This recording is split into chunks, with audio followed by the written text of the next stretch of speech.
আরে চকলেট তো আমি মজা করে খাবো।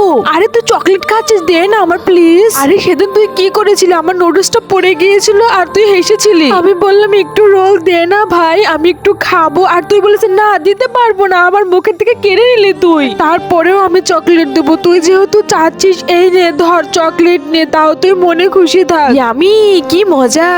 আরে খাদিজা তুই আমার একটু চকলেট দে না। আরে তুই আমার সাথে কি করেছিলি মনে আছে? তোরা না বললি, আমি একটু খাবার চেয়েছিলাম দেখে সেদিন তোরা খুব আমার সাথে হাসাহাসি করেছিলি আর আমাকে পিটেছিলি তোরা। আমি আজকে তোর সাথে কি করব জানিস? বন্ধুরা, অন্যদের মতো আমি কসম দেব না। এই আল্লাহ লেখাটা যদি ভালো লেগে থাকে তাহলে ভিডিওটিকে লাইক এবং চ্যানেলটি সাবস্ক্রাইব করে দিও এবং কমেন্টে লিখে যাও আই লাভ ইউ আল্লাহ।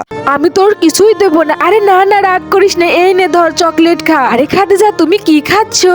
এই খাদিজা দাও না আমার চকলেট। আরে ম্যাডামের কথা আমার মনে আছে, সেদিন ম্যাডাম সমোসা খাচ্ছিল, আমার খুব সমোসা খেতে ইচ্ছে করছিল। ম্যাডাম আমার সব সমোসা দিয়ে দিয়েছিল, এই নাও বেটা খাও। আমার সব মনে আছে ম্যাডাম, আপনিই খান। ম্যাডামের তো দিলাম, তাহলে আমি কি খাবো? আরে বেটা আমি তো পরীক্ষা করতেছিলাম, এই নাও তুমি খাও।